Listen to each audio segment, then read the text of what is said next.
Qual é a ideia de hoje, pessoal? A ideia de hoje eu vou recapitular alguns pontos da aula passada, pontos importantes que eu vou precisar já para o próximo capítulo, quando a gente vai falar a parte de transições de fase, né? Na aula passada, nós falamos especificamente dos potenciais termodinâmicos. Em especial, nós falamos da entalpia. Quem era a entalpia? Nós definimos a entalpia como a energia interna U mais PV. E eu disse para vocês que o que a entalpia exprime? A entalpia, ela exprime, na realidade, a quantidade de energia total do sistema. O que isso quer dizer? A energia total do sistema não é a energia interna U do sistema, né? A energia interna U, lembra, é aquela energia que nós damos para o sistema para ele existir. Por exemplo, sua energia cinética, sua energia potencial, a energia cinética de translação, rotação. Isso faz com que o sistema exista, as ligações atômicas, ligações moleculares, né? Isso faz com que o sistema exista. Mas esse sistema ele tem que ser colocado em algum lugar. Então, tem que ser criado um espaço na atmosfera para esse sistema se colocar. Por isso, você precisa de um adicional de energia PV para poder empurrar a atmosfera, para poder aquele sistema se colocar ali. Na aula passada, nós vimos o exemplo que era a eletrólise, que era quando corrente elétrica passa pela água e em um lado é formado gás hidrogênio e do outro lado é formado gás oxigênio. Bom, o volume do gás oxigênio e hidrogênio é muito maior do que o volume ocupado pela água. Então, precisa de uma energia adicional, que é PV, para empurrar a atmosfera para que esse gás possa existir. Então, a gente diz que a energia total do sistema, na verdade, é a sua entalpia. E nós vimos também na aula passada que a entalpia, o que é? A entalpia, ela é uma função de estado, que ela é construída a partir da U, então ela tem as mesmas propriedades da função de estado U, então ela é uma função de estado, e o que é importante, assim como o que é importante para a gente é o ΔU, a variação da energia interna, o que vai ser importante para a gente também vai ser o ΔH. Mas quem é o ΔH? Nós vimos na aula passada que se nós considerarmos uma transformação que ocorre a pressão constante, o que seria a pressão constante? É uma transformação que ocorre como aquela da eletrólise. Aquela da eletrólise ocorria com o becker aberto, então ocorre a pressão da atmosfera. Então, é uma transformação que ocorre a pressão constante. E nós fizemos uma continha rápida, eu não vou refazer aqui de novo, né? ΔH, fazendo uma conta rápida, a gente vê que no próximo slide aparece aqui, ó. Na ausência de trabalhos de outra natureza, isso aqui é trabalho elétrico, trabalho magnético. Quando não tem esse trabalho, isso aqui é zero, a gente já rapidamente constata que variação da entalpia, variação dessa função chamada entalpia, é igual ao calor trocado. Então, por isso que a entalpia é designada pela letra H, do HIT, do inglês, né? Por quê? A variação dessa quantidade é exatamente o calor trocado na transformação. Lembramos que calor é aquele fluxo de energia que ocorre de maneira espontânea. E aí, o ponto que eu queria chegar com vocês é o seguinte: por quê? Se H é uma função, nós podemos fazer o diferencial dessa função H. E aí, na aula passada, nós fizemos o diferencial dela. Olha aqui, ó, du, como essa função, ela é U mais PDV, então você tem que fazer o diferencial de U mais PDV. Ó. O diferencial de U é du. O diferencial de PV é PDV menos VDP. E aí, substituindo o du, que foi o que eu fiz aqui, ó, e repetindo, a gente vê o seguinte, que esse primeiro termo aqui, vamos lembrar, é a temperatura. Esse segundo aqui é menos a pressão. O terceiro aqui é o potencial químico. Então, nós temos o seguinte, né? Que esse termo aqui vai simplificar com esse, vai sobrar esse termo, esse e esse aqui, ó. Foi o que nós vimos na aula passada. Então, a nossa expressão DH fica dessa maneira, ou seja, o meu diferencial DH fica uma combinação linear de ds dP e dN, ou seja, o H é uma função de S, P e N. Tá? E nós temos que nos lembrar que, nessa situação aqui, a temperatura é dU ds, mantendo V e N constantes. Ou seja, é assim que é dada, a gente diz o seguinte, que é assim que é dada a temperatura na representação da entalpia. Lembre-se que nós podíamos trabalhar com uma representação da entropia, com uma representação da energia interna, e agora nós podemos trabalhar também do ponto de vista da representação da entalpia. E aqui nós vemos o seguinte, ó, quem é esse V aqui, esse volume? O volume, quem está acompanhando ele é o dP, então desculpa, aqui na verdade é DH. DH, a gente está falando da função H, né? DH, dP, mantendo a entropia e o número de partículas constante. Então, nós vemos o seguinte, que o volume, agora, que é uma grandeza extensiva, é dada como uma derivada. Eu troquei a ordem das coisas, né? Se eu trabalhasse na representação da energia, a minha pressão seria dada como uma derivada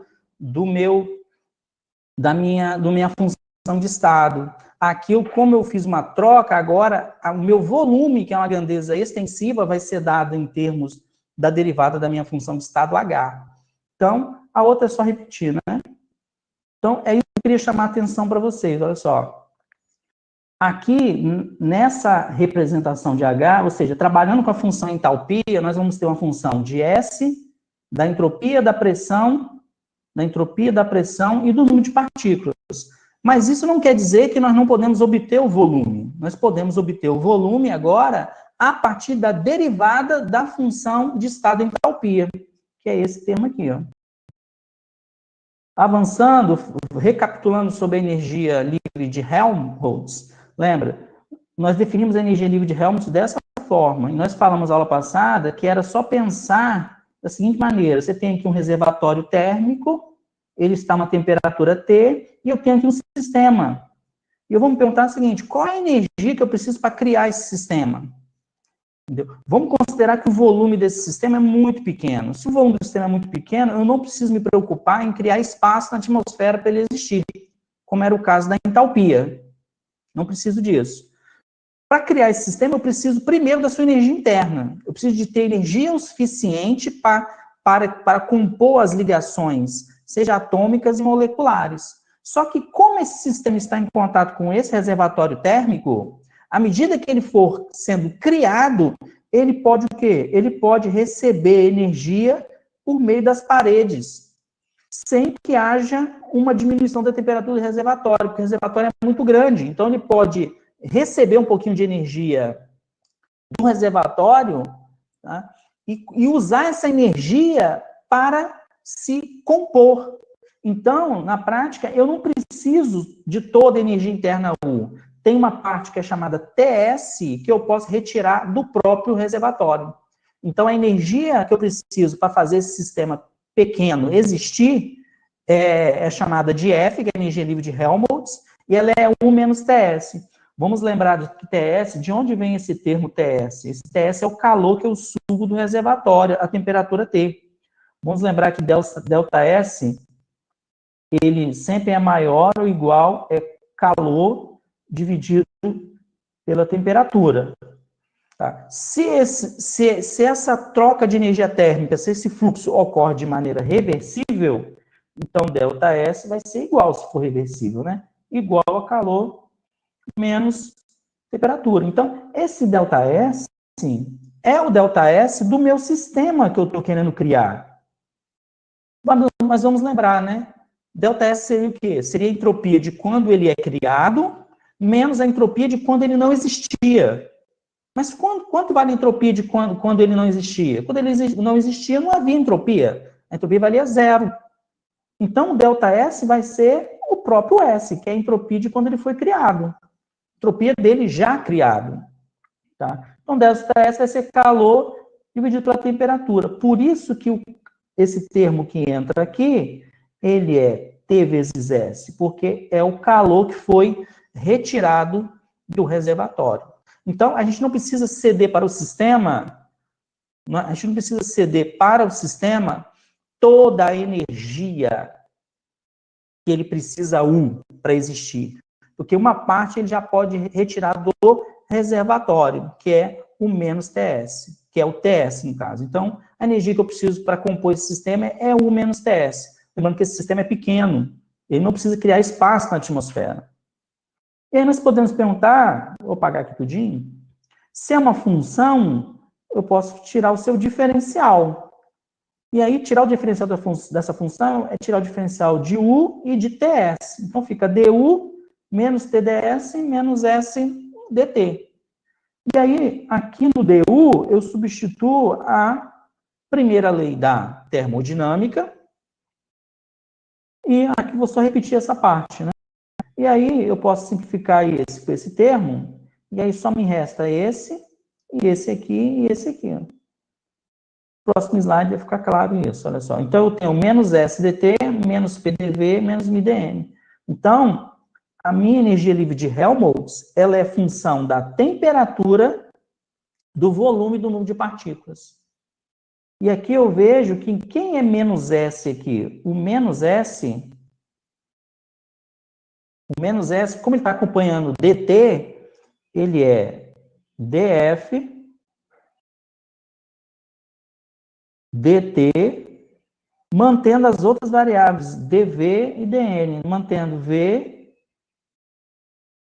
e n constantes. Mantendo v e n constantes. Quem é menos a pressão?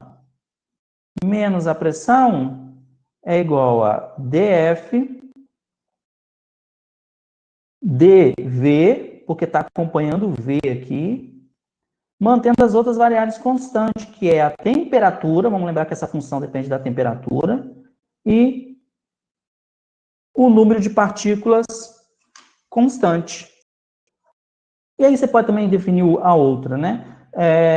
Então, isso a gente tem que observar, ou seja, não é porque eu estou trabalhando com essa função que eu não terei, por exemplo, uma informação a respeito da entropia. Só que aqui nós temos que tomar cuidado, né? Como nós estamos derivando uma função que é de F, da temperatura, do volume do número de partículas, essa entropia que nós obtemos aqui, ela é uma entropia da temperatura, do volume e do número de partículas. Ela não é a entropia fundamental lá de U, V e N. Ela é uma entropia que é a função da temperatura, do volume e do número de partículas. Tem que tomar cuidado com isso. A dependência dela é diferente. Tá. Nós falamos também, nós fizemos, para identificar quem era esse ΔF, nós fizemos aqui e mostramos que o ΔF é sempre menor que o trabalho. Mas se o trabalho for zero, por exemplo, vamos supor que não há trabalho, o trabalho seja zero. Então, qualquer transformação que ocorra no sistema, sendo o trabalho igual a zero, vai ocorrer no sentido de diminuir a sua energia livre de Helmholtz ou manter igual a zero. E como ela é sempre menor ou igual ao trabalho, da mesma forma que se eu preciso de energia F para criar o sistema, se eu destruir esse sistema, eu vou ter uma energia F, no mínimo, uma energia F para realizar trabalho. Então, se eu destruo esse sistema, eu vou ter uma quantidade de energia F para poder realizar trabalho. Por isso que a energia livre, né, é uma energia que está disponível para realizar trabalho. Isso aqui é só uma revisão, tá, pessoal? Então, ó, tá, em ΔF vai ser sempre menor ou igual, ou seja, a quantidade. Falando da energia livre de Gibbs, o que nós temos agora? Nós queremos criar um sistema, nós queremos criar um sistema agora geral. Esse sistema, ele está em contato com um reservatório térmico, ele é um sistema grande.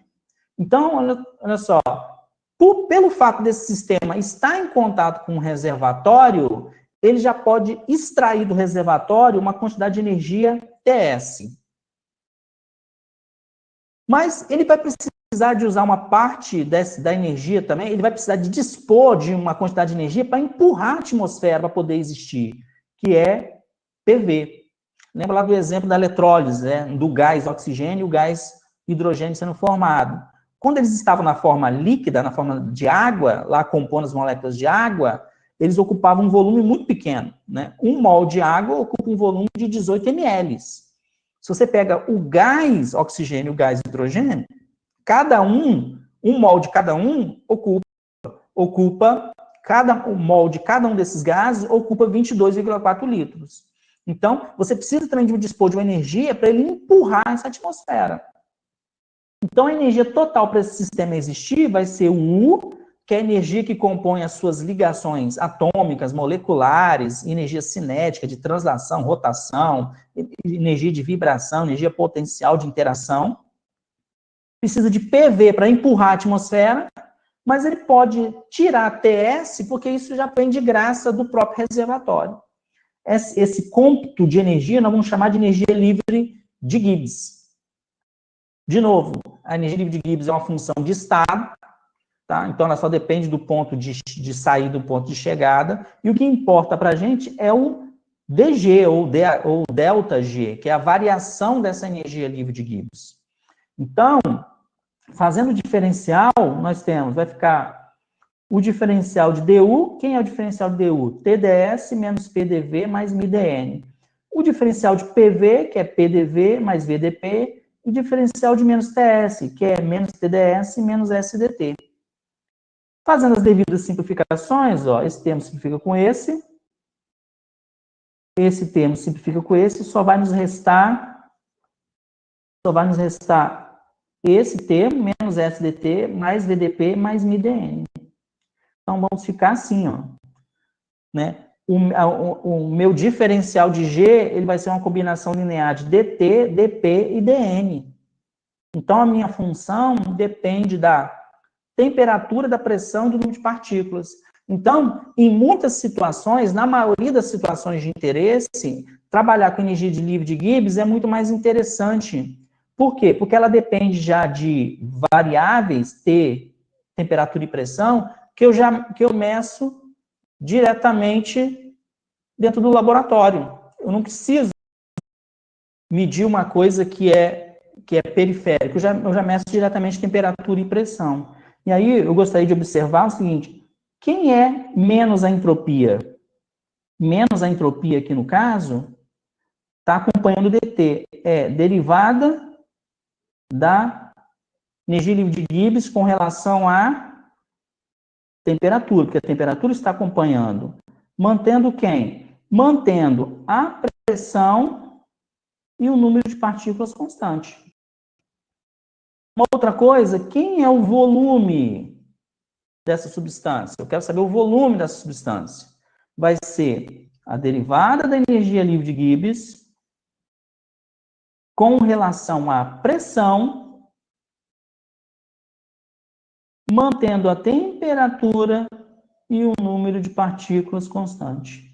Então, eu gostaria que vocês prestassem atenção nisso, ou seja, lembre-se que a entropia, né, dos sistemas, ela vai dizer para a gente se esse sistema, a entropia está aumentando ou está diminuindo, né? Principalmente se estiver em contato com outro sistema, porque lembra-se, a segunda lei da termodinâmica, que diz que a entropia sempre tem que aumentar, ela tem que ser satisfeita. Tá? Então, saber do valor da entropia é importante. E o volume também é importante, porque o volume de uma substância vai caracterizar a fase da substância. Então, isso aqui é importante vocês lembrarem disso, nós vamos precisar já no próximo capítulo, nós vamos começar daqui a pouco. A entropia é derivada da energia livre de Gibbs com relação à entropia, com relação à temperatura, mantendo a pressão constante, e o volume é a derivada da energia livre de Gibbs com a pressão, mantendo a temperatura constante. Então, vamos começar. Mudança de fase de substâncias. Vamos começar falando da fenomenologia das mudanças de fase. Vamos olhar de um ponto de vista fenomenológico. Aqui nós temos, pessoal, o diagrama de fase da água. Então, o que é um diagrama de fase? A gente plota num diagrama de pressão, por temperatura, e aí a pressão é vertical, temperatura na horizontal. As possíveis, né, possíveis fases em que uma substância pode se encontrar, dependendo da sua pressão e da sua temperatura. Por exemplo, olha só, por aqui, ó, seria, por exemplo, 25 graus Celsius, 25 graus Celsius, e aqui em cima seria por volta de uma atmosfera, que é a pressão que nós encontramos ao nível do mar. Então, nessa situação, a água está na sua fase que a gente chama de líquida. Está na sua fase líquida, que é a fase que a gente encontra ela, né? Na fase líquida. E a gente pode fazer isso para todos, né? E aí a gente pode analisar isso aqui, ou seja, você vai para dentro de um laboratório e vai fazendo, mudando as pressões e mudando as temperaturas e vai vendo em que fase a substância vai se encontrar. E com isso você monta esse diagrama. Isso aqui é um recorte, tá? Esse diagrama ele é tridimensional, isso aqui é um recorte, é como se fosse um fatiamento no eixo pressão, temperatura. E aí nós vemos o seguinte, olha só, nós temos, rapidamente nós podemos identificar que nós temos esse ponto, que é chamado de ponto crítico, ele ocorre para a água a uma temperatura de 374 graus Celsius, e uma pressão de 218 atm. Nós temos também esse outro ponto, que é chamado de ponto triplo. Quem é esse ponto triplo? Esse ponto triplo é um ponto que ocorre nessa temperatura baixíssima, 0,098 graus Celsius, e a essa pressão também baixíssima. Vamos lembrar que a pressão da atmosfera, ela é 760 milímetros de mercúrio, tá? Milímetros de mercúrio. Aqui eu estou falando de uma pressão de 4 milímetros de mercúrio, ou seja, é uma pressão que é equivalente a uma colunazinha de 4 milímetros, 4,5 milímetros de mercúrio. A pressão da atmosfera é equivalente a uma coluna de 760 milímetros de mercúrio. Então, uma temperatura extremamente baixa, uma pressão extremamente baixa. Nesse ponto, nós temos as 3 fases da água: a fase líquida, a fase sólida e a fase vapor, coexistindo. Há um equilíbrio dessas 3 fases. E aqui, o que são essas linhas? Essas linhas são as linhas que separam, por exemplo, essa linha aqui que eu desenhei é a linha que separa o líquido, a fase líquida da fase vapor. Acima dessa linha, você está na fase líquida, abaixo dessa linha, você está na fase vapor. Nós temos também essa linha, que é a linha que separa a fase sólida da fase vapor. Isso quer dizer o quê? Que se o sistema atravessa essa linha, de alguma maneira, o sistema ele vai da fase sólida para a fase vapor. Ele sofre a sublimação. Aqui, por exemplo, se o sistema vai dessa linha para essa aqui, ó, ele sai da fase líquida e vai para a fase vapor. Ele sofre o processo chamado de vaporização. E essa linha aqui, ó, note que é uma linha de derivada negativa, tá? Isso é importante. Ela separa a fase sólida da fase líquida. Isso quer dizer o quê? Se o sistema atravessa essa linha nesse sentido, atravessa essa linha que separa essas 2 fases nesse sentido, ela sai da fase sólida e vai para a fase líquida. Ela sofre o processo de fusão. E o caminho inverso, se ela sai da fase líquida e para passar a fase sólida, ela sofre o processo de solidificação. Então, essas linhas são linhas que separam as fases. Se o sistema estiver em cima da linha, vamos supor que o seu sistema está exatamente em cima da linha. Isso quer dizer que o sistema ele está numa linha de coexistência de fases. Ele está em equilíbrio com a fase líquida e com a fase vapor. As 2 fases estão existindo pacificamente, vamos dizer assim, estão coexistindo. Note-se uma observação, né? 3 linhas convergem, nascem desse ponto triplo, Essa linha aqui, que é a linha que separa a fase líquida da fase vapor, ela termina em um ponto que é chamado de ponto crítico. Tá? O que vai acontecendo à medida que o sistema vai subindo nessa linha aqui? Olha só, a pressão vai aumentando e a temperatura também vai aumentando. O que vai acontecendo? Eu disse que sobre a linha, se você for andando sobre a linha, você tem a fase líquida e a fase vapor coexistindo pacificamente. Só que à medida que você vai aumentando a sua pressão, você vai aumentando a pressão e a temperatura, ou seja, você vai fazendo isso aqui, vai andando dessa maneira, o que está acontecendo? A fase vapor, a densidade da fase vapor começa a aumentar. Ela começa a ficar uma fase mais densa. E com isso vai indo, vai ficando mais e mais densa, mais e mais densa, mais e mais densa. Quando chega nesse ponto, passou desse ponto, ou seja, passou dessa temperatura e passou dessa pressão, já não há mais distinção entre o que é fase líquida e o que é fase vapor. Porque a fase vapor foi aumentando a densidade dela, chegando num ponto em que você não consegue mais distinguir essas fases. Então, você consegue passar de uma fase para outra sem atravessar a linha. Quando você passa de uma fase para outra sem atravessar a linha, a gente chama isso de uma transição de fase contínua. Diferente daqui, né? Quando você atravessa a linha, quando você vai do líquido do vapor para o líquido, atravessando a linha, a gente chama isso de uma transição de fase de primeira ordem. Então, existe essa diferença no estudo das transições de fase. Existem transições de fase que nós chamamos de contínuas, que é depois desse ponto crítico, onde você não consegue ver distinção, e existe transição de fase, que é quando você atravessa essa linha, que é uma transição de fase de primeira ordem.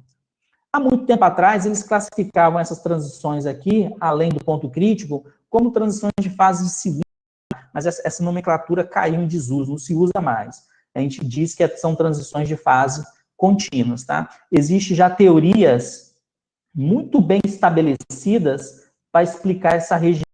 Existe, por exemplo, fluxos do grupo de renormalização, né, e teorias já muito bem estabelecidas para explicar essa fase aqui que vem depois do ponto crítico. Ou, né, até mesmo em cima do ponto crítico. Aqui, quando o sistema está no ponto crítico, acontecem coisas assim muito interessantes. Não vem ao caso aqui, mas quem quiser depois se aprofundar, existem teorias de transições de fase, só para discutir, por exemplo, o que acontece aqui em torno do ponto crítico. Tá? Aqui tem uma física muito rica aqui em torno do ponto crítico. Voltando aqui lembrando que esse é o diagrama de fase da água. Então, a linha de coexistência líquido-vapor, ela termina num ponto, aqui, que é o ponto crítico. A pergunta que poderia se fazer é o seguinte: e a linha que separa o sólido do líquido? Ela termina num ponto? Até onde se sabe, ela não termina, ela continua indefinidamente. Só que o sólido acontece uma coisa interessante. Aqui, à medida que você vai aumentando a pressão, nessa região aqui de altas pressões, existe o próprio sólido, a maneira como as moléculas de água, os átomos se rearranjam, pessoal, ela muda um pouco a sua estrutura cristalina. Continua na fase sólida, só que a estrutura cristalina, ou seja, como os átomos e moléculas se rearranjam, muda um pouco. Ou seja, há uma mudança de fase, há uma mudança de estrutura cristalina, não de fase, continua na fase sólida. Ou seja, essa região aqui continua sendo, mesmo para altas pressões, fase sólida. O que muda só é a fase cristalina, né? Como os átomos e moléculas se rearranjam no sistema. Tem que dar uma olhadazinha aqui, olha só. Abaixo dessa pressão aqui, ó, pensa essa pressão. Ou seja, abaixo desse valor de pressão aqui, que é o 4,58 milímetros de mercúrio, que é uma pressão bem... Lembrando que a pressão da atmosfera é 760 milímetros de mercúrio. Abaixo dessa pressão, a água vai direto da fase sólida para a fase vapor. Ela não passa pela fase líquida. Ela sofre um processo de sublimação. Então, abaixo dessa pressão, né, para valores iguais ou abaixo dessa pressão, a água vai direto da fase sólida para a fase vapor, ou da fase vapor para a fase sólida. Não passa pela fase líquida. Ou seja, só vai haver fase líquida para pressões acima desse valor. Abaixo desse valor, não existe fase líquida. A água vai passar direto da fase sólida para a fase vapor. Tá vendo? A pressão, ela exerce um papel fundamental na fase em que a água vai se encontrar, dependendo da temperatura. Então, abaixo dessa pressão, por exemplo, não importa o quão você abaixe a temperatura, não vai passar pela fase líquida, vai direto do vapor para o sólido. Né? Você pode pensar assim, vamos testar, né? Abaixo dessa pressão aqui, eu estou aqui na fase vapor e em algum momento eu vou passar pela fase líquida. Não, isso não vai acontecer. Você vai direto para a fase sólida sem passar pela fase líquida. Então, só para vocês terem uma ideia de como que a pressão exerce um fator muito importante sobre o diagrama de fase da água. Um outro diagrama importante é o diagrama de fase do dióxido de carbono, o CO2. Então, se nós fizermos a mesma coisa que nós fizemos para a água, se fizermos um diagrama de pressão versus temperatura, e estudarmos em que fase essa substância vai se encontrar, dependendo da sua pressão, da sua temperatura, nós vamos ter esse diagrama, que é o diagrama de fase. Nós temos, assim, como a água, nós temos aqui as linhas de separação, que separam as fases, e também são chamadas de linhas de coexistência, porque se a substância estiver em cima dessa linha, por exemplo, aqui em cima, ó, significa que a fase líquida e a fase vapor coexistem. E nós vemos uma coisa bem interessante aqui, o ponto triplo do dióxido de carbono, ele se encontra a uma pressão de 5,1 atmosfera e menos 56,6 graus Celsius. Tá? Esse é o ponto triplo, onde as fases sólido, líquido e gasoso para o dióxido de carbono coexistem. O diagrama de fase do dióxido de carbono, a fase líquida e a fase vapor, a curva de coexistência também ela termina aqui em um ponto, ó, que é o ponto crítico. É aquele ponto que eu falei com vocês, né, que a fase vapor, ela começa a ficar, à medida que você vai andando em cima dessa curva de coexistência, você tem a fase líquida e a fase vapor juntas, coexistindo.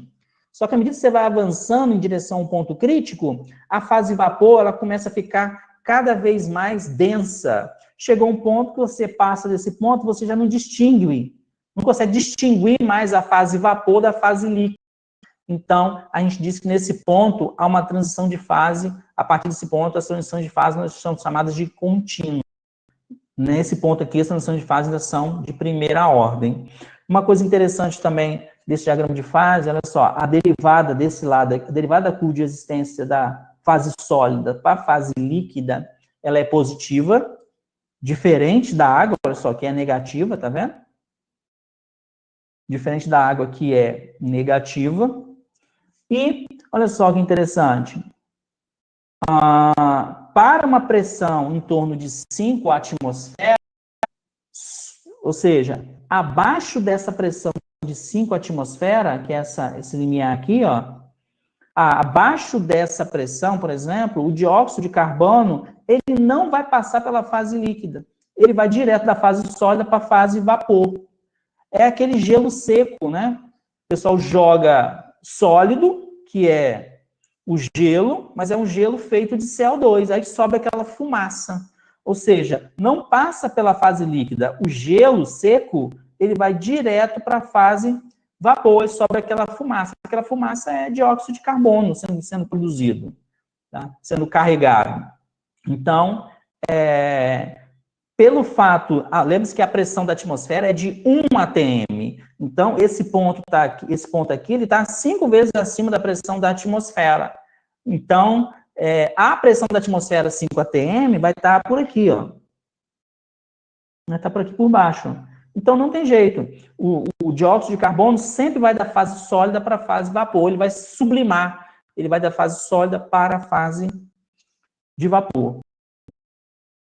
Aqui nós temos que levar em consideração, pessoal, que o fato dessa curva aqui ser inclinada dessa maneira, isso faz com que aconteça da fase sólida para a fase líquida, né, o volume ele diminua. Isso acontece muito frequentemente quando a pessoa pega um recipiente de vidro, enche de água e coloca na geladeira, né? O líquido tem um volume. Quando você coloca ele na geladeira, você vai ver que a garrafa de vidro ela vai estourar, ela vai quebrar. Por quê? O líquido, a água na forma sólida, que é gelo, ela tem um volume maior do que na fase líquida. Tá? Então, o volume da fase sólida da água é maior do que o volume da fase líquida. E por isso que a água quebra, no caso, a garrafa de vidro, né? Isso aqui também acontece por bismuto e por estrôncio. O diagrama de fase deles é muito parecido com esse. Os números são diferentes, mas as características globais, por exemplo, como essa derivada negativa aqui na curva sólido-líquido, é a mesma. O bismuto e o estrôncio também fazem isso. As outras substâncias, praticamente todas as outras, o que acontece? Da fase sólida para a fase líquida, o volume aumenta. Da mesma forma que da fase líquida para a fase vapor, o volume também aumenta. Então, a ordem de grandeza aí de volumes é sólido, líquido e gasoso, onde o gasoso tem o maior volume e o sólido tem o menor volume. Isso não acontece para a água. No bismuto não há uma inversão aqui. O volume do sólido é maior que o volume do líquido. Falando do hélio, pessoal, do hélio líquido, vamos nos lembrar que o hélio, ele é encontrado naturalmente na sua forma de gás. O hélio ele foi liquefeito pela primeira vez em 1908 pelo físico holandês e ele conseguiu fazer esse feito. Aí depois que ele fez esse feito, né, o hélio ele foi utilizado, por exemplo, para estudar propriedade de sistemas a baixíssimas temperaturas. Mas vamos ver aqui, isso aqui é um recorte, tá? Os diagramas de fase geralmente são assim, pessoal, temperatura, volume, aí aqui tem um eixo pressão, diagrama de fase são vistos assim, né? Pressão, volume, e aqui tem um eixo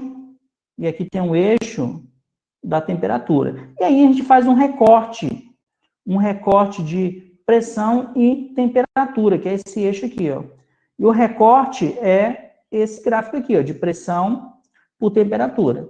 Então, os diagramas de fase, eles são dessa forma, só que para visualizar melhor, a gente faz um recorte bidimensional dessa maneira. E aí, o diagrama de fase do hélio 4, que foi o primeiro a ser liquefeito pelo Onnes, em 1908, a gente encontra, olha só, tem aqui a fase sólida, e tem aqui essas duas fases, que são as fases líquidas, e aqui embaixo a fase gás.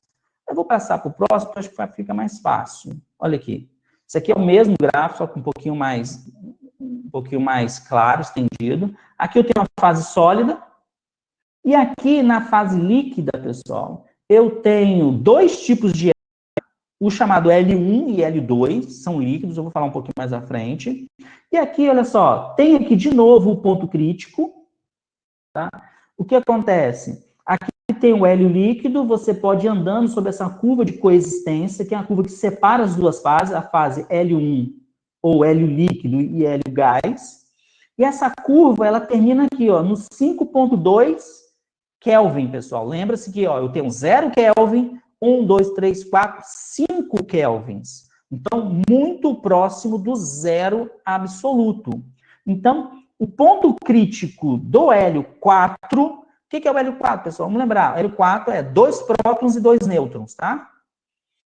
Do hélio 4 fica em 5.2 Kelvin. E aqui, olha só que interessante, esse 4.2 aqui, ó, se você for olhar, esse 4.2 está aqui no 1, ó, tá vendo? O quê? 1 bar. 1 bar, pessoal, 1 bar, vou colocar aqui para vocês, ó, 1 bar é igual 10 à quinta Pascal. Então, 1 bar é quase uma atmosfera. Então, o que é esse 1 aqui? 1 bar é uma atmosfera. Eu estou dizendo para você que a pressão de uma atmosfera O hélio, ele vai sair da fase gás e vai para a fase líquida nessa temperatura. Ou seja, foi nessa temperatura, quando alcançou essa temperatura, que o Ônus conseguiu liquefazer o hélio, transformar o hélio de gás para líquido. Então, 4.2 é a temperatura de liquefação do hélio 4. Então, guarda esse número, isso é importante, tá? 4.2 Kelvin é a temperatura de liquefação do hélio 4, do isótopo do hélio 4. Vou apagando aqui. E aí, então nós já falamos aqui da temperatura crítica, da temperatura de liquefação do hélio. Então, olha só, o hélio, abaixo dessa temperatura, ele é líquido. E acima dessa temperatura, ele é gás. Então, para você liquefazer o hélio, você tem que atingir essa temperatura, tá? Nessa pressão de 1 bar, que é 1 atm. E aí, falando especificamente agora das fases líquidas, existem duas fases, o L1 e o L2. O L1 é a chamada fase normal, ou líquido normal. O que é um líquido normal? O líquido normal, pessoal, todos os líquidos, eles têm um atrito interno. É a chamada viscosidade que nós vimos lá quando nós estudamos fenômenos de transporte.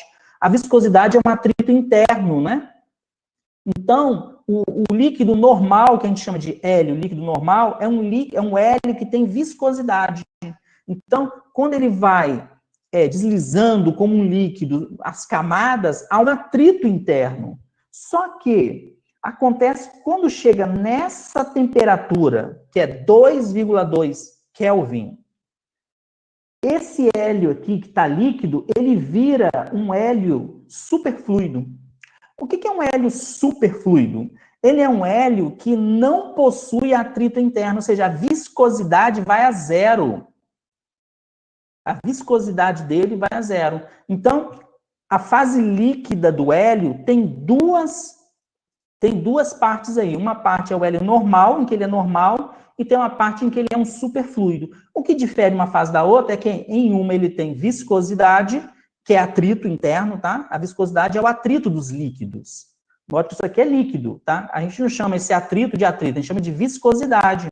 E uma parte que é abaixo da temperatura, uma fração desse líquido que vai abaixo dessa temperatura, ele se torna um líquido superfluido, um L2, que a gente chama, que é um superfluido. Ele vai fluir e não vai ter viscosidade. Tá? Isso é muito interessante, pessoal. Existem experiências que a gente faz, você pega aqui, tem um hélio líquido, se você vem aqui no hélio líquido e coloca aqui dentro um becker,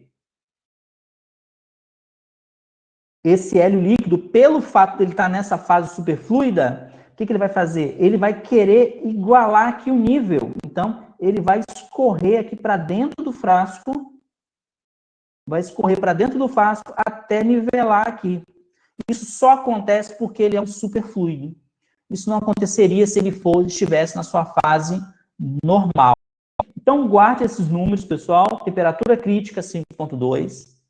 Temperatura em que ele é liquefeito, que é o 4.2, ou seja, o hélio, a pressão de uma atmosfera, a pressão da atmosfera, nível do mar, ele só pode ser liquefeito se ele tiver a temperatura de 4.2. E aí, pessoal, nós podemos pensar em usar, por exemplo, aqueles princípios que nós aprendemos lá no comecinho, quando começou a estudar termodinâmica. Se eu tenho um sistema e eu quero estudar esse sistema a baixas temperaturas, o que eu faço? É só eu pegar ele e colocar ele em contato térmico com hélio. Por quê? Se eu coloco ele em contato térmico com hélio, ele vai abaixar a temperatura deles até patamares muito próximos, até um patamar muito próximo da temperatura do zero absoluto. Tá? Então é assim que a gente faz, né? E com isso, a partir do momento que o Ônus obteve hélio a baixíssimas temperaturas, isso abriu todo um leque de possibilidade de pesquisa, né? Você pode agora, os pesquisadores puderam agora começar a estudar propriedades, por exemplo, elétricas e magnéticas dos materiais a baixas temperaturas. O hélio 3, que é o hélio 3? O hélio 3 são 2 prótons e 1 nêutron. E aí, isso é interessante, né? Do ponto de vista da física, o hélio ter um neutro a mais ou um neutro a menos faz toda a diferença. Olha o diagrama de fase do hélio 3. Ele é totalmente diferente do hélio 4. Ele não tem aquela linha aqui que tinha no hélio 4, por exemplo. Ou seja, o hélio 3, nessa faixa de temperatura que nós colocamos aqui, ele tem fase sólida, fase líquida e fase gás. E olha só que interessante. O ponto crítico do hélio, ele está abaixo, está em 3,3 Kelvin. O ponto em que o hélio é liquefeito está aqui, ó.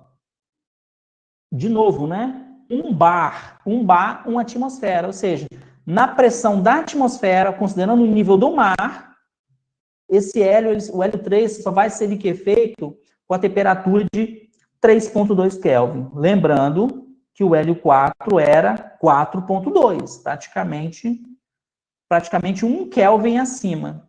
Tá? Por isso que o primeiro a ser liquefeito foi o hélio 4, porque ele estava a 4,2 Kelvin.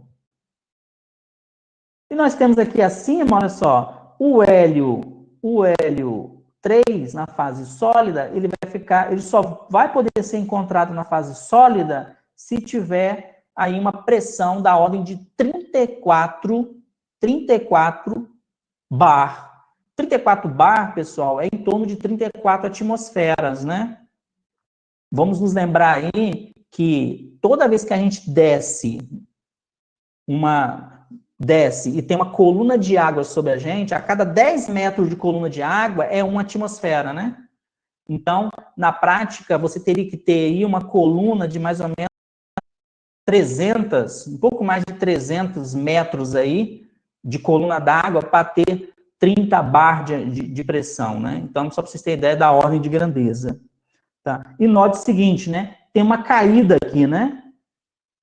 Tem uma caída e depois sobe. Então, acontece aqui aquilo que acontece lá na água, né? A derivada é negativa, mas depois a derivada fica positiva e sobe. Então, isso é importante observar também. Aqui tem uma derivada negativa e aqui depois sobe, tem uma derivada positiva. Aqui no diagrama do hélio 4, nós tínhamos que acima de 25 bar, você pode encontrar o hélio na fase sólida. Tá? Mas note que para baixíssimas temperaturas, né? Temperaturas em torno, por exemplo, de 2,2 Kelvin. Se você aumentar a pressão da ordem de 25 bar, que é da ordem de 25 atmosferas, você pode encontrar essa substância, que é o hélio 4, na forma sólida. Aqui existem pesquisas que mostram, pessoal, evidências que mostram que bem abaixo, mas bem abaixo mesmo, em torno de 1 milikelvin. 1 milikelvin é 10 a menos 3 Kelvin, ou seja, 0,001 Kelvin. Tem uma fase superfluida do hélio 3, tá? Então, tem evidências que mostram isso. Existe também uma fase superfluida, mas na escala aqui não dá nem para... Vamos falar também dos diagramas... Aquilo que nós falamos antes, pessoal, eram líquidos, tá? Líquidos, fluidos. Nós podemos falar também dos diagramas de fase de uma substância magnética, de um sistema magnético. Vamos supor que você tem um sistema, e foi aquilo, né? Momentos magnéticos. O que tem momento magnético, pessoal? Átomos têm momento magnético, elétron tem momento magnético, ok? Momento magnético. E se nós fizermos um diagrama de campo externo B e temperatura, e aí é interessante, né? Temperatura aqui é a temperatura. O campo externo, ele faz aqui o papel da pressão, lá no diagrama dos fluidos. Né? Campo magnético faz papel aqui da pressão. Então, por isso que a gente coloca ele aqui no lugar da pressão. Esse aqui é o diagrama de fase de um supercondutor do tipo 1, foram os primeiros supercondutores. Lembra que eu falei para vocês que quando conseguiram liquefazer o hélio, eles puderam agora começar a estudar sistemas a baixas temperaturas. Eles foram considerar os sistemas que eles já conheciam. Por exemplo, esse diagrama aqui, para o chumbo, a temperatura crítica fica em torno, olha aqui, ó, de 7,2 Kelvin. A única maneira de chegar em 7,2 Kelvin nesse sistema, pessoal, é se eles colocarem ele em contato com o hélio, que está líquido. E esse campo aqui, ó, que é um campo 0,08 Tesla. Tá?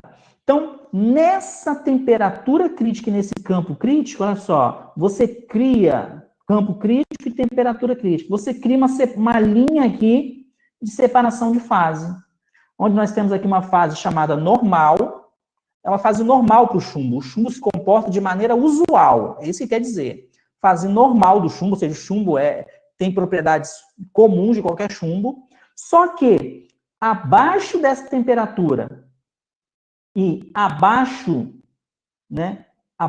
desse campo magnético externo, lembra que esse campo é externo, tá? Ele vai para uma fase que a gente chama de fase supercondutora. O que quer dizer isso, pessoal? Se você deixar passar corrente por esse chumbo, ele não vai inferir sobre essa corrente ou transmitir sobre a corrente nenhuma resistência. A corrente vai passar pelo chumbo sem nenhuma resistência. Tá? A corrente vai passar pelo chumbo sem nenhuma resistência. Isso nós chamamos de fase. Ele não é mais um condutor, ele é um supercondutor. Isso que é a definição de supercondutor, quando a corrente passa pelo material sem ter nenhuma resistência. Nessa fase aqui, o chumbo, ele é um condutor normal, ou seja, ele tem uma certa resistência. Então, você vai abaixando a temperatura dele, aí se você plotar um gráfico de resistividade por temperatura, você vai ver que vai ser uma linha reta assim, e em algum momento, quando chega aqui no 7.2, para esse caso do chumbo, aqui ela despenca. A resistividade vai a zero. Lembra que resistividade é a resistência, que é a propriedade de resistência que é intrínseca aos materiais. Então, vem uma reta, de uma hora para outra, quando chega nessa temperatura, despenca, vai a zero. E assim, é abrupto, né? Despenca. Então, a gente diz que nessa região aqui, que é essa região, o chumbo, ele se torna um supercondutor. A resistividade dele é nula. Esses supercondutores do tipo 1, eles são exatamente esses supercondutores que ocorrem a essas baixíssimas temperaturas. Note que isso não nos serve muito, né? A gente não vai trabalhar aqui no nosso mundo cotidiano com uma temperatura dessa. Isso aqui é menos 260 e alguma coisa graus Celsius. Imagina você trabalhar com uma substância que está a menos 260 em alguns pouquinho graus Celsius. Isso não tem muito cabimento, né? Mas isso aqui foi o princípio, isso aqui é ciência básica, isso aqui foi o princípio, onde tudo começou. Hoje nós já temos supercondutores que já chegam na faixa já passam dos 70 Kelvin. Supercondutores que já passam dos 70 Kelvin, você pode trabalhar não com hélio líquido, mas com nitrogênio líquido. Vamos lembrar que hélio líquido é muito caro. Agora, o nitrogênio líquido, ele é o lixo do oxigênio. Então, quando uma empresa vai produzir oxigênio, o lixo dessa produção é o nitrogênio. Então, o nitrogênio é muito barato. Então, para esses supercondutores que já chegam passam da faixa dos 70 kelvins, que são supercondutores de alta temperatura, aí eles são mais interessantes e eles são aplicados aqueles trenzinhos que levitam, chamados maglev, eles operam por meio desse princípio, tá? Só que o nosso capítulo aqui, ele fala de substâncias, puras, pessoal. Então, eu não posso, esses supercondutores que chegam a 70 Kelvin, eles são ligas, né? São misturas de materiais. E aqui nós estamos falando de substâncias puras, então é só o chumbo, tá? O ferro também isso acontece, tá? O próprio mercúrio isso também acontece. Ou seja, ele sai de uma fase normal e vai para uma fase supercondutora. Só que cada um tem a sua temperatura crítica e o seu campo crítico, tá? Cada um. Falando agora de um ferromagneto, o que é? É um material à base de ferromagneto. Lembra? Existem os diamagnetos, existem os paramagnetos, existem os ferromagnetos. Os Os ferromagnéticos são materiais à base de ferro. O ferro, existe 4 elétrons desemparelhados na última camada. Esses 4 elétrons, eles podem se alinhar com seus momentos magnéticos, seja a favor do campo, ou seja contra o campo. Isso cria no sistema, né, as chamadas ilhas, né? Vão criar ilhas onde momentos magnéticos apontam sempre na mesma direção. São chamados domínios magnéticos. E você pode, é claro, com um campo externo, potencializar isso. Ou seja, você aplica um campo externo a um material ferromagnético, você pode aumentar esses domínios magnéticos. Aumentando esses domínios magnéticos, o material vai se tornar magnetizado. E como é um material ferromagnético, quando você retira o campo, o que seria retirar o campo? Retirar o campo, ele está aqui, ó. Campo zero, tá vendo? Quando você retira o campo, ele ainda mantém parte dessa magnetização. Então, o que esse diagrama diz? É o seguinte, ó. Aqui não tem campo.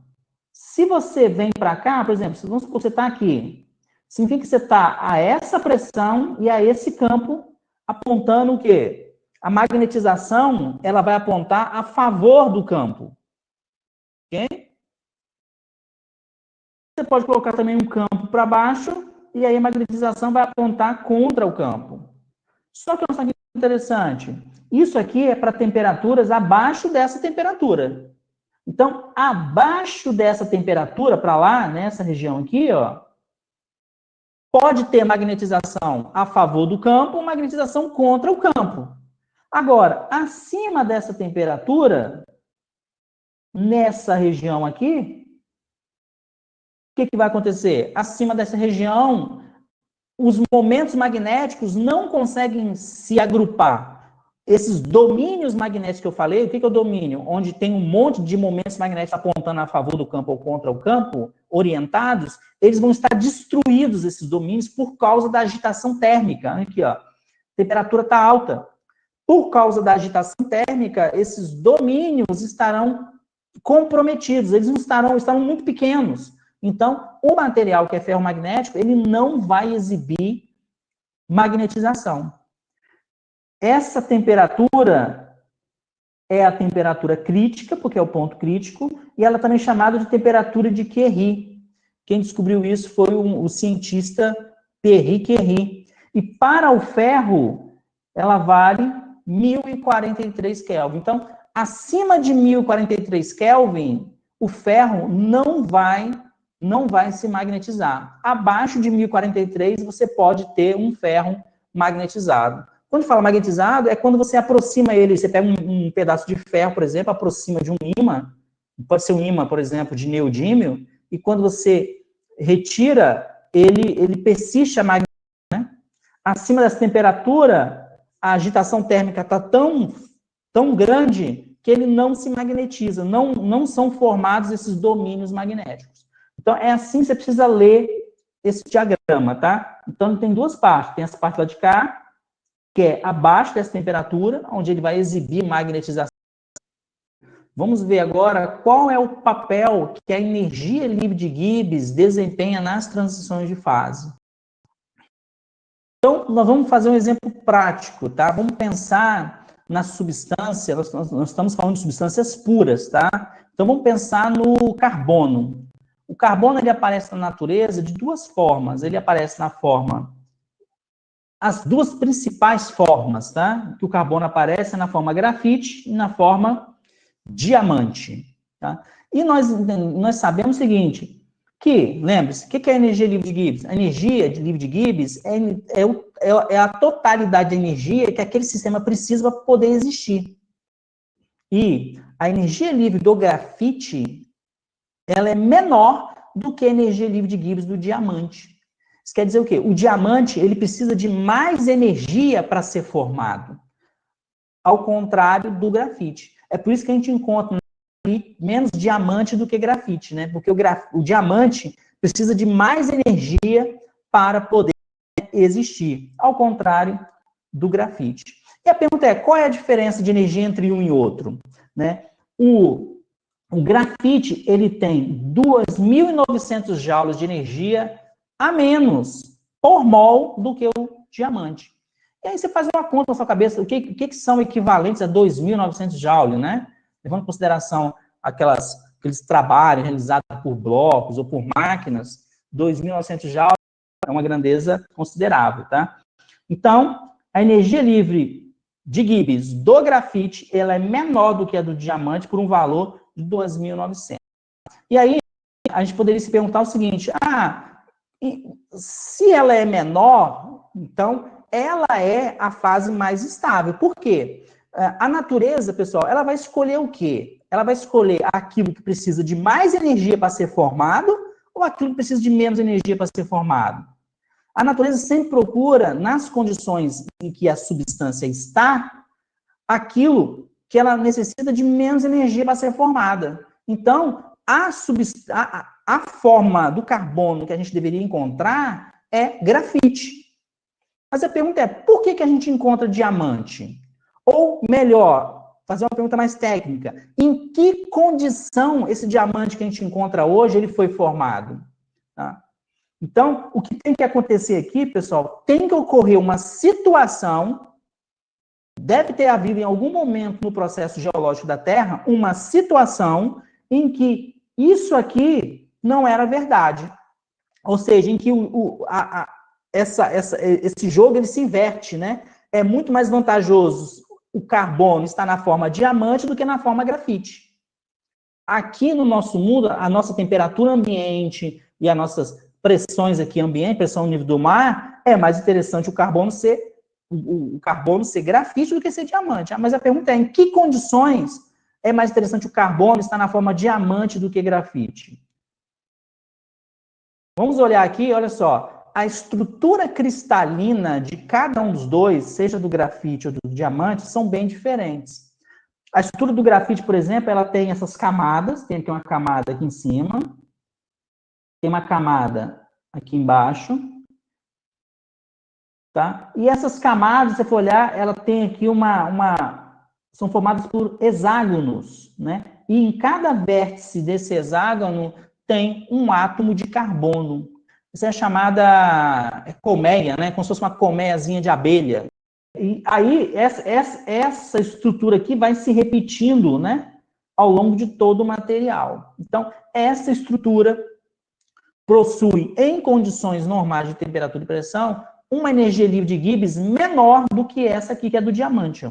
O do diamante é uma estrutura mais compacta e ela é dessa maneira aqui, ó, possui mais átomos dentro de uma célula unitária, por exemplo. Essa estrutura, pessoal, ela vai se repetindo ao longo de todo o material, tá? Eu só botei aqui a menor estrutura possível, como carbono. E em cada bolinha preta dessa aqui, tem um átomo de carbono. Então, note o seguinte, né? Que interessante.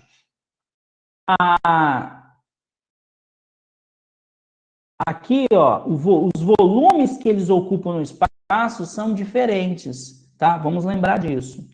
Vamos lembrar também, olha só, o volume da substância é dado pelo quê, pessoal? O volume da substância, como eu disse lá atrás, o volume da substância é dada pela derivada da sua energia livre de Gibbs com relação à pressão.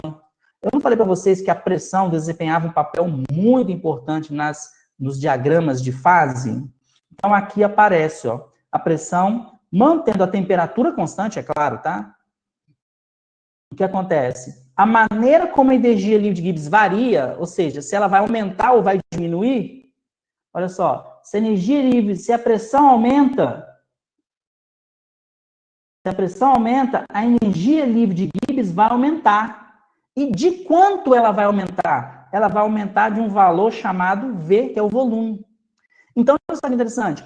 A substância que tem o maior volume é aquela que vai aumentar mais quando for submetido, por exemplo, a substância que possui o maior volume, a substância, no caso, a forma alotrópica, seja grafite ou seja carbono, qual deles tiver o maior volume, a sua energia livre de Gibbs vai aumentar mais quando for colocado, por exemplo, submetido às mesmas variações de pressão. Se você submete o grafite, o carbono e o diamante às mesmas variações de pressão, a energia livre de Gibbs vai aumentar mais naquele que possui o maior volume. Isso é uma derivada, né? É a inclinação do gráfico. Por exemplo, se nós colocarmos isso num diagrama, energia livre de Gibbs por pressão, o grafite possui uma energia livre de Gibbs. O grafite, olha só, o grafite ele está aqui embaixo, ele é a forma mais estável a baixa pressão, porque ele possui uma energia livre de Gibbs menor que a do diamante. Menor quanto? 2.900 kJ. Só que o que acontece à medida que a pressão vai aumentando? Ó, à medida que a pressão aumenta, olha o que vai acontecendo. Quem é que cresce mais? A energia livre de Gibbs do grafite, a energia livre de Gibbs do grafite vai aumentar mais do que a energia livre de Gibbs do diamante. Porque o volume do grafite é maior. O diamante ele está mais compactado. Ele está mais compactado. Então, o volume do grafite ele é maior do diamante. Por isso, a sua energia livre de Gibbs vai aumentar mais. A inclinação da reta é maior, tá vendo? Por quê? A inclinação da reta é o volume. Então, quem tem mais volume, a sua energia livre de Gibbs vai aumentar mais. Então, é isso que acontece para o grafite. O que acontece? À medida que a pressão vai aumentando, a pressão vai aumentando e vai aumentando. Quando chega aqui em 15 quilobar, o que é 15 quilobar? 15 mil, da ordem de 15 mil atmosferas. Um bar é quase uma atmosfera. Então, da ordem de 15 mil atmosferas, a energia livre de Gibbs do grafite e do diamante ficam iguais. Tá? E a partir dessa pressão, ou seja, se o carbono ele for submetido a uma pressão maior do que 15 quilobar, para ele vai ser mais interessante se encontrar na fase diamante do que na fase grafite. Por quê? A fase grafite ela vai ter uma energia livre de Gibbs maior do que da fase diamante. Lembra que eu falei? A natureza vai escolher aquilo que ela gasta menos energia para formar. Não faz sentido a natureza olhar e falar, olha só, sobre essa pressão, né, o grafite precisa de mais energia, então eu vou privilegiar a fase grafite. Não. Acima dessa pressão, a natureza vai privilegiar a fase diamante, porque ela possui uma energia livre de Gibbs menor. Ela precisa de menos energia para existir. E a natureza ela não desperdiça. Então, isso é um argumento, assim, muito forte. Então, acima dessa pressão, a fase diamante se torna a fase estável para o carbono, né? Dentre os alotrópicos do carbono. E só para vocês terem ideia, o que é 15 quilobar, 15 mil bar, se nós pegarmos aí uma rocha densa, uma rocha compactada, ela pode ser da ordem de 3 vezes mais densa que a água. Então, a gente sabe que se você tem uma coluna de água de 10 metros sobre a sua cabeça, a pressão aumenta em torno de 1 atmosfera, ou 1 bar, né? Ou em torno de 1 bar. Então, fica fácil aí inferir que para cada, no caso, para cada 10 metros, se você descer 10 metros nessa rocha compactada, se essa rocha fosse água, a pressão aumentaria de 1 bar. Mas como essa rocha compactada tem uma densidade que é 3 vezes maior que a da água, então se você desce 10 metros abaixo dessa rocha compactada, a sua pressão vai aumentar em 3 bar. Então, para você ter uma pressão de 15 quilobar, 15 mil bar, você teria que ter uma profundidade de rocha compactada aí em torno de 50 quilômetros. Então, esses diamantes foram formados abaixo de uma coluna de rocha compactada, né, de mais ou menos aí 50 quilômetros. Note que nós não estamos vendo ainda aqui a temperatura. A temperatura, ela também exerce um papel, tá? Daqui a pouco nós vamos falar sobre temperatura. Então, para ter essa pressão de 15 kbar, você tem que ter uma coluna aí de 50 quilômetros de rocha compactada. Nessa situação, a forma alotrópica do carbono, a forma alotrópica diamante, é mais interessante do que a forma grafite. Então, nessa situação, o grafite, o diamante é formado nessa situação. Nós poderíamos ter feito essa mesma análise, pessoal, como eu falei, olhando para a temperatura e mantendo a pressão constante. Então, essa análise aqui, ó, eu fiz mantendo a temperatura constante. Poderíamos ter feito a mesma análise considerando a pressão constante e nos perguntado o seguinte, né? O que acontece com a energia livre de Gibbs quando eu aumento ou diminuo a pressão? Olha só que interessante. Quando eu aumento a temperatura, a energia livre de Gibbs, ela diminui. Diminui de qual fator? De menos S, que é a entropia. Então, se eu aumento a temperatura das duas formas alotrópicas, grafite e diamante, se eu aumento a temperatura das duas, a energia livre de Gibbs das duas vai diminuir. E a pergunta é, de qual vai diminuir mais? Vai diminuir mais aquele que possuía maior entropia, né? Porque está menos S aqui. Aquele que possuía maior entropia vai diminuir mais. Como o diamante ele é mais organizado do que o grafite, então ele possui uma entropia menor. Então ele vai diminuir menos do que o grafite. Então, se a gente aumenta a temperatura, a energia de Gibbs vai diminuir mais rápido para o grafite. Com isso, a gente chega praticamente nas mesmas conclusões, entendeu? A altas temperaturas, pessoal, como a energia livre de Gibbs como a energia livre de Gibbs diminui mais rapidamente por grafite, então, a altas temperaturas, a forma mais estável alotrópica para o carbono é o grafite. Então, o que acontece? Se você aumenta demais a temperatura, você pode, por exemplo, estragar o seu diamante. O diamante, ele vai o quê? A alta temperatura, ele vai se tornando grafite. Ele vai decaindo, ele vai meio que se transformando na sua forma mais estável. Então, temperaturas altas, muito alta, a energia livre de Gibbs diminui muito, porque quem tem a maior entropia vai diminuir mais. E quem tem a maior entropia é o grafite. Então, à medida que a temperatura aumenta, a energia livre de Gibbs do grafite diminui drasticamente, e com isso o grafite a altas temperaturas se torna a forma mais estável. Qual o objetivo dessa equação? Essa equação diz o seguinte, ela quer especificar qual é a forma da curva de coexistência.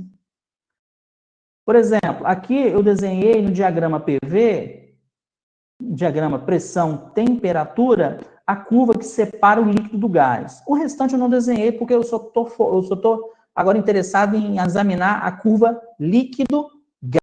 E para a maioria das substâncias, a curva líquido do gás é assim mesmo, né? Derivada positiva. Tá? O restante do diagrama aqui não interessa agora, eu estou interessado na curva líquido-gás. Então, essa curva é a curva de coexistência da fase líquida e da fase gás. E aqui eu peguei 2 pontos sobre a curva. E o que eu vou fazer? Eu vou fazer uma pequena transformação que vai de uma para outra sem sair da curva. Lembra-se que a fase líquida, ela tem a sua energia livre de Gibbs, e a fase gás, ela também tem a sua energia livre de Gibbs. A fase gás possui uma energia livre de Gibbs por ocupar um volume maior, por estar numa outra fase, tem mais energia cinética, ela tem uma energia de Gibbs maior do que a fase líquida. Mas o que acontece aqui em cima da curva de coexistência? Onde as duas fases, né, coexistem. Em cima dessa curva, pessoal, o sistema não privilegia nenhuma das fases. Então, a pergunta é, o sistema não vai buscar sempre aquela fase que possui a menor energia livre de Gibbs? Se você está sobre a fase de coexistência, ele não pode privilegiar nenhuma das fases, seja líquida ou seja gasosa.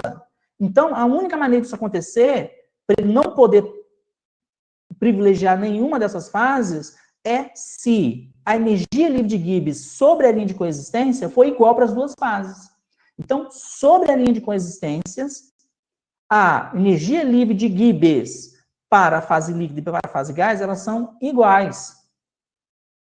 Então, a gente pode escrever dessa maneira, ó, energia livre de Gibbs do líquido e do gás é igual sobre a curva de coexistência. Ou seja, nenhuma fase é mais estável que a outra.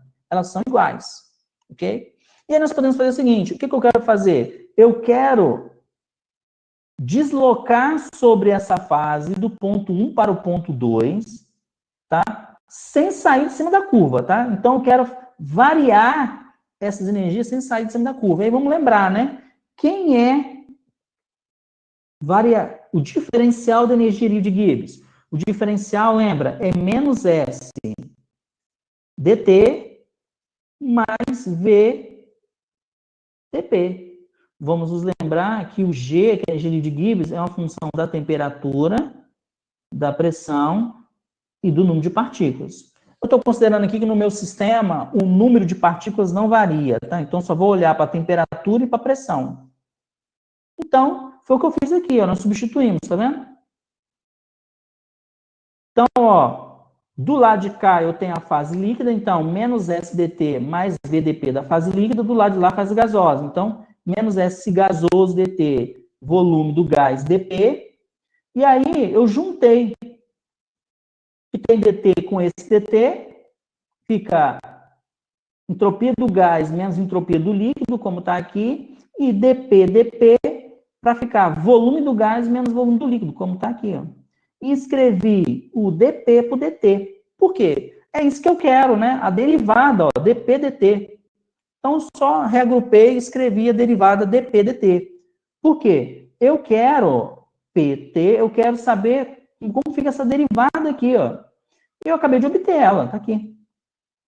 Ou seja, a derivada dp dt, ela depende da diferença de entropia das fases e diferença de volume das fases.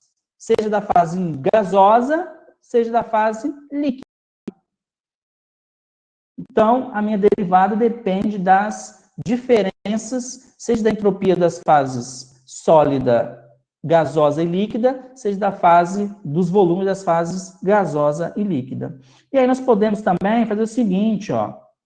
Vamos nos lembrar que a troca de energia aqui, em cima dessa curva de coexistência, líquidos, gás, ela aqui acontece, é um calor que é latente, que é um calor de mudança de fase. E calor de mudança de fase, a gente chama, né, é o TDS, que é o calor latente. Por mol vai ser o calor latente. O TDS é o calor. Mas esse calor de mudança de fase a gente chama de calor latente, L. E aqui embaixo fica TdV. Então, nós podemos também escrever dessa maneira derivada, onde o calor latente nós temos que medir para essa substância, para a mudança de fase da fase líquida para a fase gás, nós temos aqui os volumes. Ou seja, a forma, isso aqui vai nos dizer o quê? Isso aqui é uma equação diferencial, né, pessoal? Que dá como que a pressão se comporta, né, com relação à temperatura. E esse comportamento vai ser determinado totalmente pelas propriedades das fases de coexistência. No caso aqui, a fase gasosa e a fase líquida. Isso também se aplica para outras fases, tá? A transição líquido-sólido, isso também se aplica, só que aqui entra o calor latente de fusão. E aqui embaixo, os volumes da fase líquida e da fase sólida. A transição sólido-vapor, que é a sublimação, né? Então, aqui entra o calor latente de sublimação e o volume da fase gasosa e da fase sólida. Ou seja, vale isso que nós acabamos de fazer, vale para as três curvas de coexistência. Pensando especificamente, olha só, nós tínhamos assim, né? dp dt é igual a, né, L por T delta V. Aí vamos pensar num caso muito específico em que o L é constante. O L é uma constante, vamos considerar isso, o L é uma constante. E o ΔV aqui, vamos pensar no volume do gás e do líquido. O volume do gás é muito maior do que o volume do líquido, como está aqui, ó.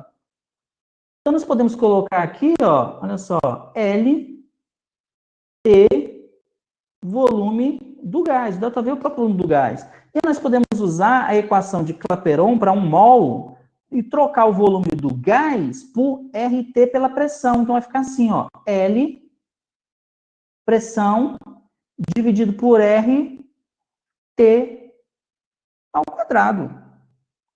Então, escrevendo aqui do lado esquerdo, ó, vai ficar assim, ó, dP. Aí eu vou passar o P aqui para baixo. Aí vai ficar L por R. E aí, dt por T ao quadrado. E aí você pode trocar aqui por linha para variar. E você pode integrar ambos lados, lembrando que L e R são constantes. Então, integral de dP sobre P é o logaritmo de P. Vai ser o quê? De uma pressão inicial até uma pressão final, aqui é P', né? E do lado de lá, o que eu tenho? Eu tenho integral de 1 sobre T ao quadrado é menos L por R, 1 sobre T. Aí você pode exponenciar dos dois lados, você vai obter essa expressão aqui, ó. Nesse caso específico, considerando o calor latente uma constante, o que nem sempre é uma verdade, tá? Considerando o volume do gás muito maior do que o volume do líquido, o que já é razoável, a gente obtém essa expressão. Note, a curva pressão versus temperatura é uma exponencial que vai crescendo monoticamente, né? Ou seja, a curva pressão versus temperatura é uma exponencial. Essa aqui é a equação que descreve a forma dessa curva de coexistência da fase líquida com a fase vapor. Nós podemos também, bom, eu vou apagar, nós podemos também nos lembrar o seguinte, quando a substância é dessa maneira, ou seja, o volume do gás é maior que o volume do líquido, que é maior que o volume do sólido, essa curva vai ser sempre assim, ó, dP dt sempre maior que zero. Isso aqui era o caso do CO2, do dióxido de carbono, e a maioria das substâncias é dessa maneira, tá? Todas essas curvas de coexistência, a derivada é positiva. Tá? Mas pode ter substâncias em que o volume do líquido é menor do que o volume do sólido, que é o que acontece com a água e com o gelo, né? Se você pega uma garrafa de vidro cheia de água e coloca na geladeira, quando ela vira gelo, quando ela vira gelo, ela quebra a garrafa. Por quê? O volume do gelo é maior que o volume do líquido. E aí, na nossa expressão para derivada, isso aqui vai se inverter, ó, porque a ordem que entra aqui é líquido menos sólido. Só que se o sólido é maior que líquido, isso aqui vai ficar menor que zero. Então, se você for no gráfico, né, vem assim, a outra faz assim, só que na fusão, que é sólido para líquido, o gráfico vai ficar assim, ó. Derivada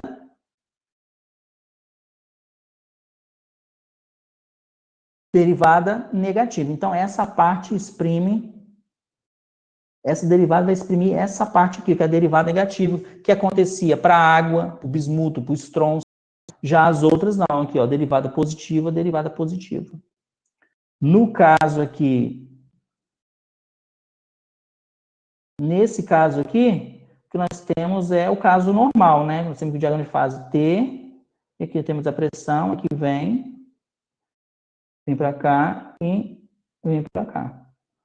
Então, aqui sólido, aqui líquido e aqui gasoso. Todas as derivadas são positivas, tá? A maioria das substâncias se comporta dessa maneira. Já a água, não. A água, o bismuto e o estrôncio, essa parte aqui, sólido, líquido e líquido, sólido, a derivada é menor que zero, é negativa. Beleza, só queria falar sobre um outro pontozinho, um outro exemplo rapidinho, considerando essa equação de Clausius e Clapeyron. A equação é assim, né? dP dt é igual a delta S, delta V.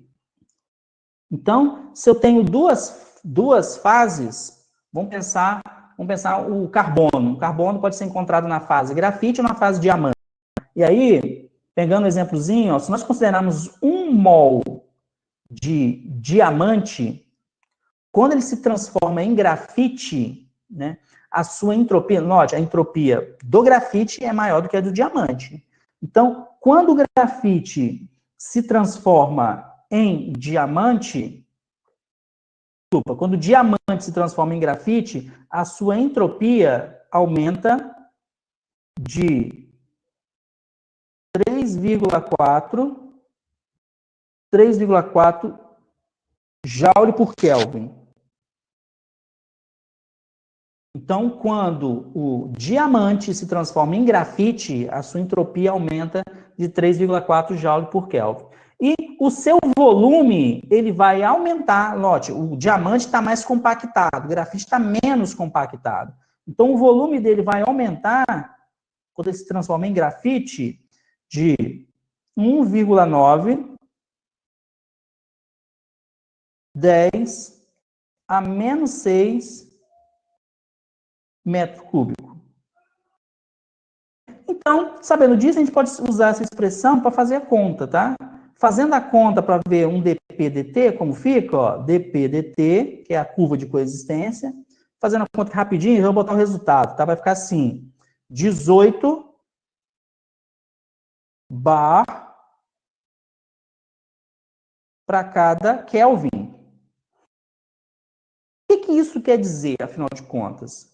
Significa o seguinte, pessoal, que se você estiver, vamos supor, o grafite, o diamante, ele se torna a fase mais estável quando chega naquela pressão de 15 kbar. Então, a partir de 15 kbar, o diamante é a fase mais estável. Mas o que acontece se a temperatura aumentar de 1 Kelvin?